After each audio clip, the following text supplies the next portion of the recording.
Minglava, experience Sharma Chuzubare, the we have vision at John Ligaro, computer ma, second blue, recording loomless or a John Ligo, we have vision. Okay, Dinia Majoruga, second recording software and new sheet. At Amajoro, Nazo Tona or streaming ego, recording Lolo Yade, OBS Tonjabo. A Kugaro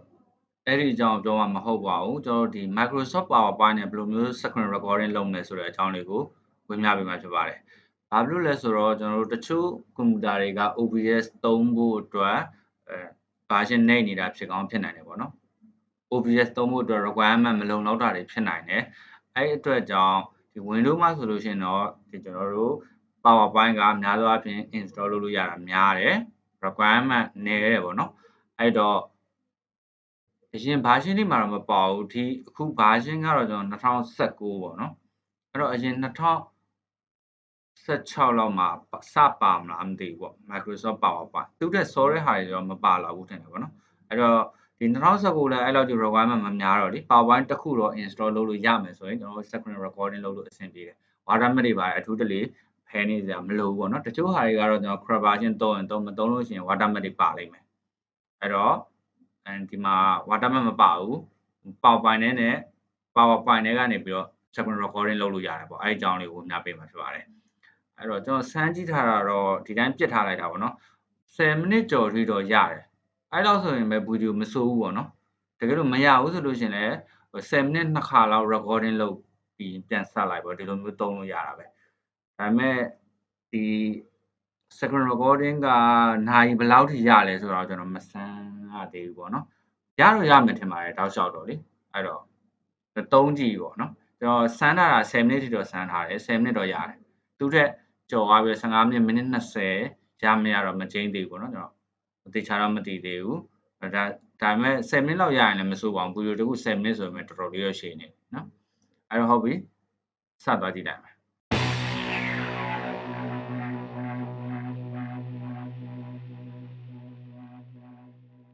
ပထမဆုံးကျွန်တော်တို့ကrecording လုပ်မယ်ဆိုတော့ဒီထဲ recording ကဝင်လာမှာဖြစ်တဲ့အတွက်အဲ့တော့ insert ထဲမှာပဲရှိတယ်နော်အဲ့တော့ဒီ version က2019ပေါ့နော်အဲ့တော့ဒီဘက်ညာဘက်မှာ media ဆိုပြီးရှိတယ်ပုံမှန်အားဖြင့်ဆိုရင်ကျွန်တော် video တို့ audio တို့တွင်လို့ရတယ်အဲ့မှာ second recording ဆိုတာလေးရှိတယ်ပေါ့နော်အဲ့တော့ဒီ second recording ဆိုတာလေးကိုနှိပ်လိုက်မယ်Okay အဲ့တော့ second recording လုပ်မဲ့နေရာကိုရောက်သွားပြီဒီမှာအပေါင်းလက္ခဏာ icon လေးနဲ့ပေါ့နော်အဲ့တော့ဒီပုံမှာကြည့်မယ်ဆိုလို့ရှိရင်ကျွန်တော်က select area ရှိတယ် audio record pointer ရှိတယ်ပေါ့နော်အဲ့တော့ဒီမှာ record ပြီးသွားရင်ဒါ stop အဲ့တော့ကျွန်တော်တို့ကဒီ screen recording လုပ်ဖို့အတွက်ဆိုရင်ဘယ်နေရာကို record လုပ်မှာလဲပေါ့နော်အဲ့ဒါကိုကျွန်တော်သတ်မှတ်ပေးရမယ်ဒီ select area ဆိုတာလေးကိုနှိပ်လိုက်ပြီးတော့ဒီနေရာလေးပဲလုပ်ချင်တာလားပေါ့နော်ဒီမှာ record ဆိုတာနှိပ်လိုက်လို့ရှိရင်ကျွန်တော် recording လုပ်ပြီအဲ့လိုမဟုတ်ပြန်ရွေးချင်တယ်ဆိုရင် select area ကိုထပ်နှိပ်အကုန်လုံး screen တစ်ခုလုံးကြီးလုပ်ချင်တာလားပေါ့အဲ့ဒါ screen တစ်ခုလုံးကြီးပါလာလိမ့်မယ်မရသေးဘူးဆိုရင် select area ပြန်နှိပ်အစအနေပြန်မှတ်နော်ကိုကြိုက်တယ်လို့ select မှတ်လို့ရတယ်အဲ့တော့ကျွန်တော်ကတော့အကုန်လုံးမှတ်ပြလိုက်မယ် screen တစ်ခုလုံးကြီးကိုဒီလိုဖိဆွဲပြီးတော့မှတ်လိုက် screen တစ်ခုလုံးကြီးပါသွားမယ်ပြီးတော့ကျွန်တော်က record လုပ်မယ်အဲ့လို record လုပ်တဲ့နေရာမှာကျွန်တော် audio ပါထည့်ရင်ဒီလားကိုပြောတဲ့အတန်ကို audio ထည့်ရင်လည်းဆိုရင် audio နှိပ်လို့ရတယ်အဲ့လိုမဟုတ်ဘူးမထည့်ချင်ဆိုရင် audio ဖြောက်ထားလို့ရတယ်ဒါဆိုရင် audio ပါမယ်ဒီကိုပြောတဲ့ဒီ pointer လေး record လုပ်ချင်လားမလုပ်ချင်လားမလုပ်ချင်ဖြုတ်ထားခဲ့လုပ်ချင်တယ်ဆိုလို့ရှိရင်နှိပ်ထားခဲ့အဲ့ဆိုလို့ရှိရင် record စလုပ်လို့ရပြီ okay အဲ့တော့ကျွန်တော်ဒီမှာ record လေးစလုပ်ကြည့်မယ်နည်းနည်းပဲပေါ့နော်အများကြီးတော့လုံးမပြတော့ဘူးအဲ့တော့ record ဆိုတာလေးကိုနှိပ်လိုက်မယ်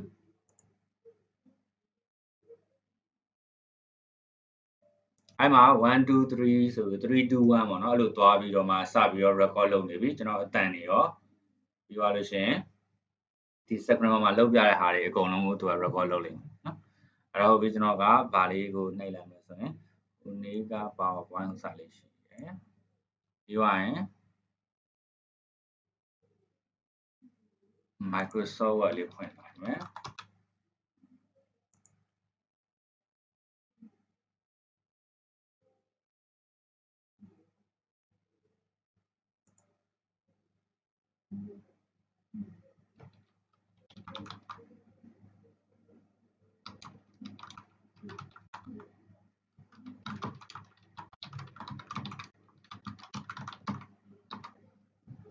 နော် PowerPoint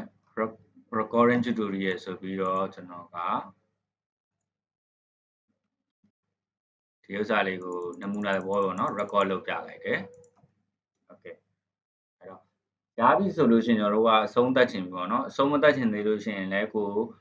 ပြောစရာရှိတဲ့အကြောင်းအရာတွေကိုပြောပြီးတော့ second record လုပ်လို့ရတယ်အဲ့တော့ပြီးသွားပြီဆိုလို့ရှိရင်တော့ဒီအပေါ်လေးကိုကျွန်တော်မြားလေးထိုးလိုက်လို့ရှိရင်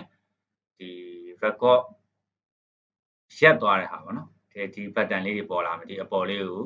လုပ်လိုက်ထားတယ်နော်အဲ့တော့ဟုတ်ပြီအဲ့နေရာမှာကျွန်တော်တို့ကမလုပ်ချင်သေးဘူးဗီဒီယိုကိုခဏရပ်ထားခြင်းဆိုရင် pause လုပ်လို့ရတယ်ချက်နှိပ်ထားလိုက်အဲ့ဒါဒီ10မိနစ်နဲ့29မှာသူ pause ဖြစ်နေလိမ့်မယ်နော်အဲ့တော့ရပ်လိုက်ခြင်းနဲ့ဆိုလို့ရှိရင်ကျွန်တော်တို့ကဒီမှာဒီ stop ဆိုတာကိုနှိပ်လို့ရတယ်အဲ့တော့သူ့ရဲ့ဒီ shortcut ကwindow key ရဲ့ shift ကကျူပဲပေါ့နော် window shift ကျူကိုနှိပ်လိုက်လို့ရှိရင် stop ပေါ့အဲ့တော့ဒီလို button တွေမပါခြင်းဘူးဆိုလို့ရှိရင်တော့ကျွန်တော်တို့က window shift ကျူနှိပ်လိုက်လို့ရှိရင် record ခါတယ်ပြီးသွားလိမ့်မယ်နော်အဲ့တော့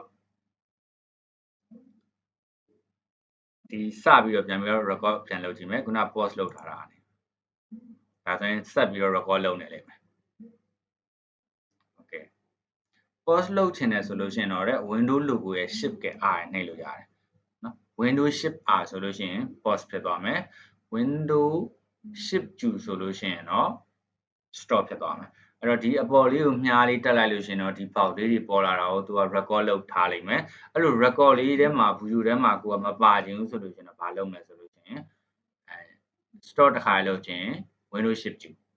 pause လုပ်ထားခြင်းနဲ့ဆိုရင် window shift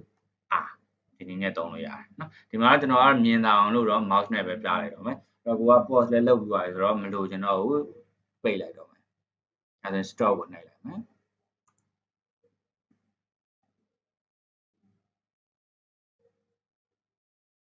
โอเค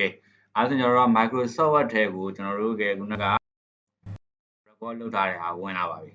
နော် sorry PowerPoint နဲ့ဝင်လာတာပြောတာ Microsoft Word ထဲတော့ဖြတ်သွားတယ်အဲ့တော့ Microsoft PowerPoint နဲ့ဝင်လာပြီ second record လုပ်လိုက်တဲ့ဟာနော်အဲ့တော့ဒီမှာဒီဥစ္စာတွေကို playback တို့ trim တို့ပေါ့နော် trim video တို့ဒါတွေလုပ်လို့ရသေးတယ်ဒီမှာတော့လုံးမပြတော့ပါဘူးဒီဥစ္စာကျွန်တော် video တက်တင်ပေးထားတာရှိတယ်ပေါ့နော်ဒီ PowerPoint tutorial ထဲမှာ okay အဓိကပြောနေတာဒီ video ကို second recording လုပ်ပြီးတော့ PowerPoint နဲ့မတွဲဘဲနဲ့ video လေးကိုပဲတက်စေချင်တယ်နော်အဲ့တော့ဒီမှာကျွန်တော်တို့ကတစ်ချက်နှိပ်ကြည့်လိုက်မယ် play ကြည့်လိုက်မယ်ပေါ့နော်ကို recording လုပ်ထားတာတွေပါလားမပါဘူးလားဆိုတော့ play ကြည့်လိုက်မယ်အဲ့တော့အတန်လေးနည်းနည်း short လိုက်ဒါကကျဲပါမှာဆို3 2 1ပေါ့နော်အဲ့လိုသွားပြီးတော့မှစပြီးတော့ record လုပ်နေပြီကျွန်တော်အတန်တွေရောပြီးသွားလို့ရှိရင်ဒီ second မှာလုပ်ပြတဲ့ဟာတွေအကုန်လုံးဒါပြီဆိုလို့ရှိရင်ကျွန်တော်တို့ကအဆုံးသတ်ခြင်းပေါ့နော်အဆုံးမသတ်ခြင်းသေးလို့ရှိရင်လည်းကိုဒီ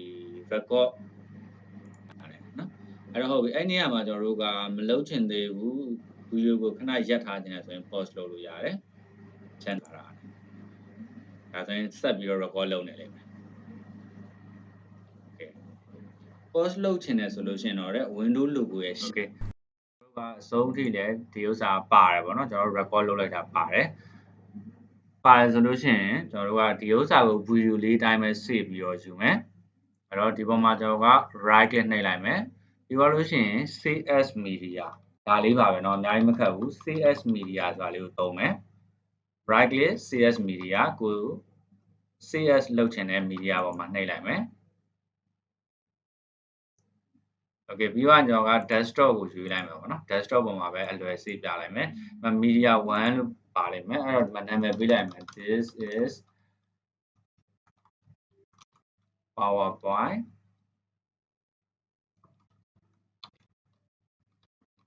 CS video